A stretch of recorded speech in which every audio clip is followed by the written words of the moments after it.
وعلى آله وصحبه أجمعين، أما بعد. سعادة رئيس هذه الحفلة الكريمة، الأساتذة الكرماء، الإخوة الفضلاء، إنني أشعر اليوم بغاية الشكر وفاتح التقدير بأننا نعقد حفلة علمية أدبية ثقافية عربية في هذه القاعة التي نفتحها اليوم، التي سميت بقاعة النادي العربي.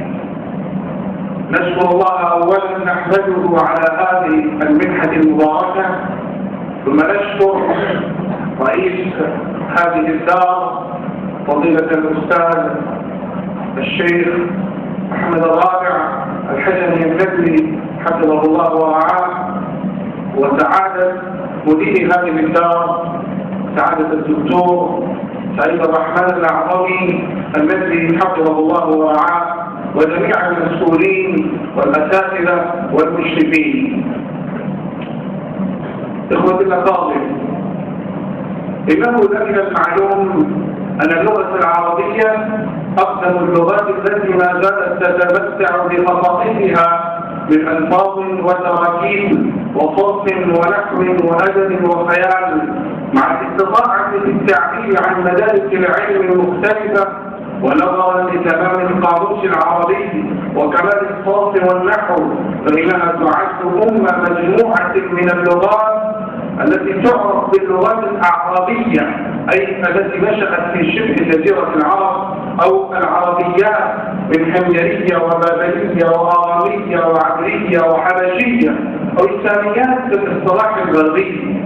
لقد شهد بعظمة هذه اللغة وكمالها المنصفون من الأوروبيين. يقول الفرنسي رينان: اللغة العربية بدأت نشأة على غاية الكمال، وهذا أقرب ما وقع في تاريخ البشر، فليس لها طفولة ولا شيخوخة. ويقول الألماني بيتار: اللغة العربية أغنى لغات العالم. ويقول ويليام وورد: إن للغة العربية ليلا ومرونة يمكننها من التكيف وفقا لمقتضيات العصر إلى غيرها من الشهادات الكثيرة. أيها الإخوة الفضلاء، لا يخفى على أي واحد ممن له إلمام بالدين الإسلامي الحنيف أن علاقتنا باللغة العربية ليست علاقة عادية، علاقة رجل بلغة ذات أهمية لها صيت وانتشار ويربط بها أهل بلدان كثيرة وله بهم ترابط وصلات. كلا والله كلا، بل علاقتنا فوق هذه العلاقات وصلتنا فوق هذه الصلات. نحن نؤمن بعظمة هذه اللغة، مع أن اللغات كلها من خلق الله عز وجل وهي آيات البارئ الأكبر. نحن نعتقد جزما أن بعثة النبي الأخير صلى الله عليه وسلم في الأمة العربية ووحي الله الأخير في لغتها يعنيان فضل هذه اللغة وبقاءها ودوامها مع دوام النبي وبقاء الوحي. يكفي لشرف هذه اللغة قول الله عز وجل: إنا أنزلناه قرآنا عربيا لعلكم تعقلون، وقوله جل ذكره: ولقد نعلم أنهم يقولون إنما يعلمه بشر، لسان الذي يلحدون إليه أعجمي، وهذا لسان عربي مبين. فلا يكون العالم بالدين عالما حقا إلا إذا كان له باع طويل في هذه اللغة القرآنية، ولا يمكن أن يقوم الإسلام إلا بها، والبيان الكامل لا يحصل إلا بها. واللغة عموما أي لغة كانت لها ثلاث وظائف، وهي الأولى أن اللغة هي الركن الأول في عملية التفكير، والثانية وهي وعاء المعرفة، والثالثة وهي الوسيلة الأولى للتواصل والتفاهم والتخاطب وبث المشاعر والأحاسيس. فلا تفكير ولا معرفة بالإسلام كاملين إلا عن طريق هذه اللغة العربية المبينة، وما لا يتم الواجب إلا به فهو واجب. وتعلم هذه اللغة من الدين يقول عمر بن الخطاب رضي الله عنه: تعلموا العربية فإنها من دينكم، وتعلموا الفرائض فإنها من دينكم. وأنشد المبرد: النحو يسقط من لسان الكني، والمرء تكرمه إذا لم يلحني، وإذا طلبت من العلوم أجلها فأجلها عندي مقيم الألسن. وهذا بالنسبة إلى علوم الآلة، وإذا من أهم العلوم علم العقيدة. وقد رد ابن عبد البر على هذه الأبيات قائلا: لو كان لا فتح لقال مبادرا، فأهمها منها مقيم الأدين. هذا صحيح ولا مقالة كافر، فأهمها منها مقيم الألسن.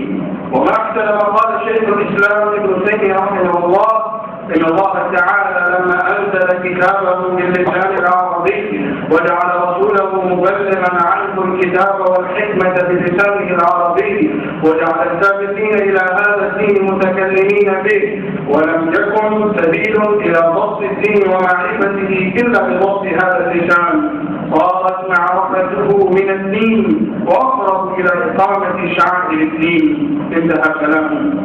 وبالحقيقة إن هذا اللسان هو المنزه بين الألسنة من كل نقيصة، والمعلى من كل خفيفة، والمهذب مما يستهجن أو يستنشع.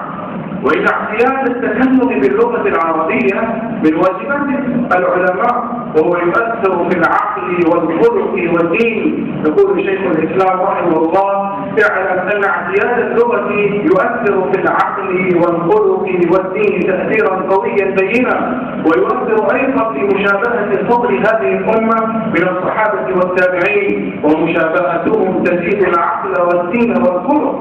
أيها الإخوة الفضلاء، ومما لا مجال للشك فيه أن دار العلوم ندوة العلماء هي الرائدة في هذه البلاد بفكرة تعليم اللغة العربية كمادة حية نامية، ولغة علمية أدبية ثقافية، وموضوع شيق رائع.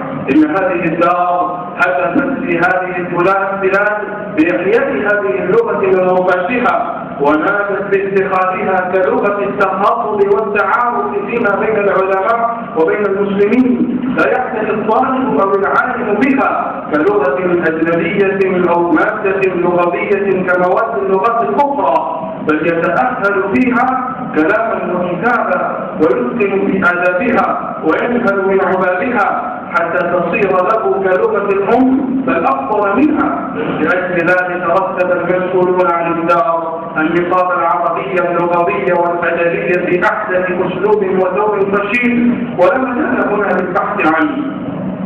إضافة إلى ذلك، اهتمت هذه الدار بتجديد المجالات العربية والنشاطات الثقافية العربية والبرامج العلمية الأدبية لتنمية المواهب والقدرات الكامنة، وإثارة القدرات والكفاءات الخفية بين طيات الطالب وأحشائه، وللتدريب الخطابي والكتابي والتمرين الكلامي والقلمي، وذلك عن طريق عقد الحفلات والبرامج المختلفة المتنوعة الأدوار ودورات المسابقات في مختلفة المجالات. وهذه الدورة التي نبدأها اليوم حلقة مهمة من تلك السلسلة الذهبية التي ذكرتها آنفا.